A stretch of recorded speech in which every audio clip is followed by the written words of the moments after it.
You have entered protected space. Please leave or be terminated. The message blinked in every discernible tongue and galactic standard across every screen-bearing device in the entire ship.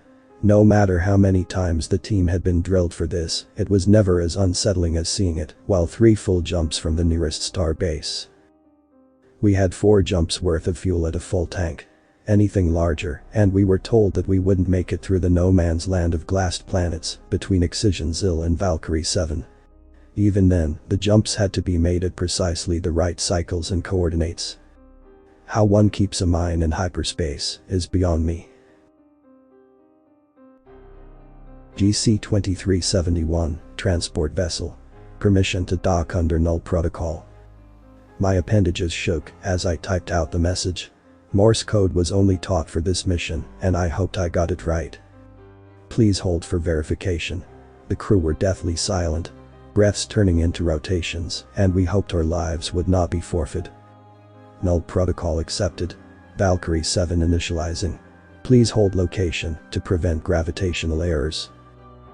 No one dared touch the controls. We all watched in awe and shock as a moon appeared to warp into the void 20 clicks from us. Even at that range, the tug on our systems was noticeable. The moon split apart into rings, each spinning ominously. Locomotion override complete. Please enter safe crew gravity levels and galactic standard and prepare for docking. I hesitantly typed in 2.3 and waited while our propulsion systems turned on and moved us carefully forward.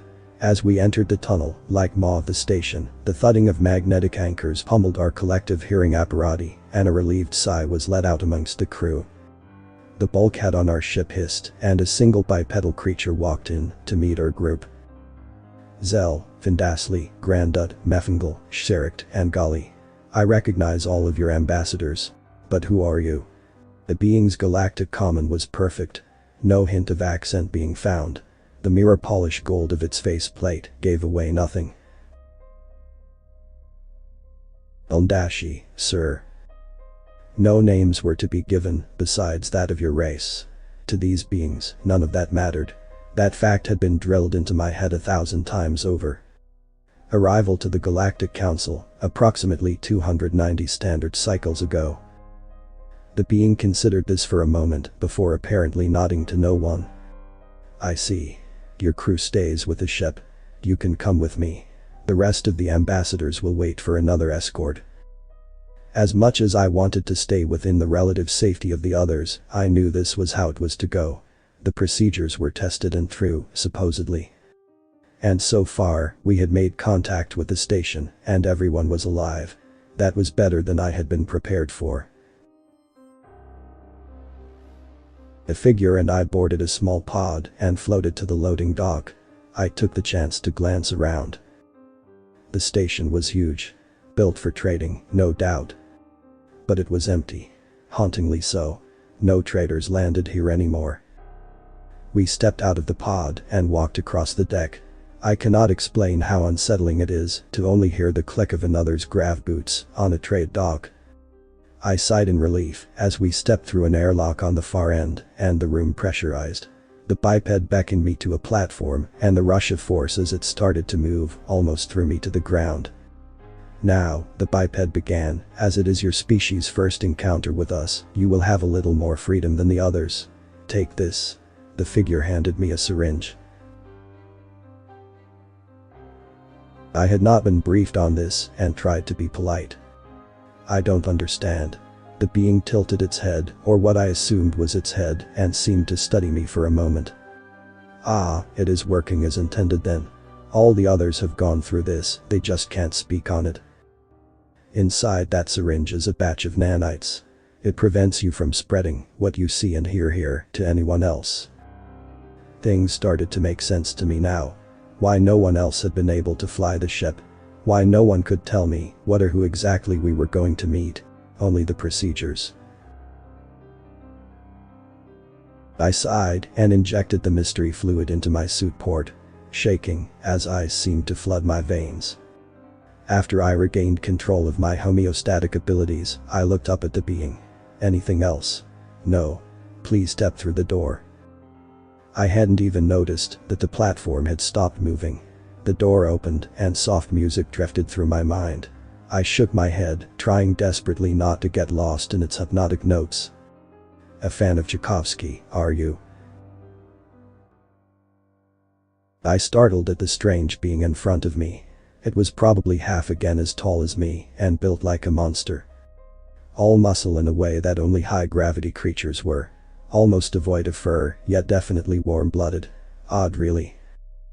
2 muscled upper appendages and 2 well-muscled lower appendages. No natural armor or weapons. I was almost feeling better, almost. Its 2 seeing apparatus were opaque and seemed to be divided into separate sections. One could get lost in the almost tangible dance of colors in the middle. But the center void sent shivers down my back tubes. I knew the beings were alpha predators beforehand, or this arrangement of seeing apparatus and limbs would have sent me into shock. "I'm unaware of what you mean." "Straightforward too. Must be our lucky day." The being showed a predatory set of teeth. "I'm sorry, I didn't mean to offend. I was recently a scientist and was put on this mission, please have mercy." The thing laughed. "The first one always is. I'm sure you have questions, but so do we. This way please." The being led me to a gathering of its kind. They talked and laughed, various food and drinks littering the hollow screen they sat around. Almost in unison, they looked up and stared before they exchanged some sort of, probably, organic material between them. "Ladies and gentlemen of the jury, I have acquired a new one. This is Hildashi." "Oh damn, lost again." One of the group begrudgingly handed another piece of organic material to a member of the group. I looked at my escort questioningly, it simply shrugged. "Tradition. These animals bet on everything." I shook my head. "So do the Zell." This got a roar from the table and a retelling of many stories. I would find out later that these creatures had taken the first Zell ambassador for everything he had. The poor man had to rebuy all his adornments when he got home. I now understood the "no gambling on mission" part of the training. A moment later, the mood turned serious. "Why are you here?" I shook my head and handed them a data chip. Its design so old, most species had forgotten how to use them. "I'm not even sure, I was just told to give you this and you would know what to do with it." Pluto 10 locked down the table. A female, they had given me a rundown on that at least, called out. "Table isolation in effect. It is safe to proceed." The voice came from nowhere and everywhere at once. The lady dropped the chip on the table and files spun in the air. Each member grabbed a different info bank and silence hung heavy. I started to fidget in my chair as they read, absorbed in a language I could not read. Slowly they sat back, a somber air replacing the light-hearted mood from earlier. "We're going to have to move the planet." My escort spoke up. His dancing green eyes all of a sudden monotone and serious. "Normally, I would fight you on that, but it's bad." A quiet lady sat back, a look of what almost registered as defeat in her dark brown eyes. "I think we should talk to the government head first." As the other lady spoke up, the bearing of a diplomat took hold of her. "No need." A man with gray hair and glasses looked up from his documents. "The release form has already been signed." "What about for that one?" A new voice caused everyone to look up. The man was tall, but more than that, his face carried power and knowledge with it. "We haven't asked." The diplomat answered and turned to me. "Are you going home or staying here?" I threw up all 4 of my tentacles in surprise. I hadn't been prepared for this. "Can I ask a few questions first?" The man with the glasses looked up at the newcomer. "Its papers are here, but he hasn't signed them." The newcomer looked surprised. "They followed protocol. My species is very good with protocols. We oversee most immigration offices and many of us are stationed at headquarters." I answered, still shaken, but facts were comforting. "Ask your questions then." The tall one sat on one of the couches and the group leaned forward. A younger life form would have returned to goo, but my chitin had hardened years ago. "Can you actually move a planet?" No offense, but you still use centrifugal force for gravity, and you use magnet anchors." The tall one leaned back and smiled that predatory grin. "They haven't failed us yet." This made sense in hindsight. With no trade, there was no reason to show off one's technological prowess, and force nets were expensive to upkeep. The answer gave me nothing substantial, but also told me they weren't going to leak their secrets. If I stay, what becomes of me? You never go home, and you will be granted no contact with anyone outside the dead zone. You join our scientists and researchers until you die. The quiet one spoke up. But funding is never an issue. You get a personalized meal schedule, lodgings, and choice of projects, unless there is an emergency. She shrugged. That offer is tempting. Besides never going home, what is the catch? My escort smiled. Straightforward, it's a nice change. Unfortunately, we can't tell you unless you decide to stay. The chance to spend the rest of my days in search of something new, warred with my training. I needed to know to make this decision though. I sighed, my bioluminescent cells rippled. I study temporal tethers, can I continue that here? They weren't supposed to know. Oh, it can break protocol. The diplomat laughed, and the group relaxed. Are you on board? If that answer is yes, then I have no reason to refuse. I just ask that the rest be returned. I piloted the ship here. Welcome to the crew then. My name is Admiral Johnson.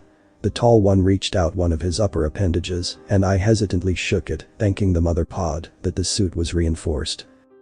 Sign this. Then you get your answers. The gray-haired man adjusted his glasses and handed me a data pad. I signed the paper, and the group introduced themselves. The quiet one was Mia Singh, lead containment specialist. The diplomat was Alexandra. She refused to give me her last name, but she was indeed a diplomat. The graying man was Igor Lebedev, and he was the group's lawyer. My escort was Mitchell Brown, head of security. As we finished up, I asked the question that had been burning in my mind since this mission started. What species are you? The group stopped suddenly, as if they had forgotten something important. The Admiral spoke up. We are the Wardens, but your history knows us as humans. Our home system is Sol. My chitin almost came unglued at this. Everything made sense now. The empty seat at the council, the secrecy, the reason they were abducting a whole planet. Humans. Every history book had told me they were gone. Not destroyed, just gone. They were not, and I had just agreed to prison duty with them. Sol was the middle of the old graves. I only now understood what those old graves were. Humans guarded those things that best not even be whispered in the edges of dreams. I was now locked in with the monsters of the universe. And I didn't know if the monsters or their keepers were more dangerous. Author's name and the link to original text is in the description. Consider tapping the thumbs up and pressing the subscribe button if you enjoyed this video.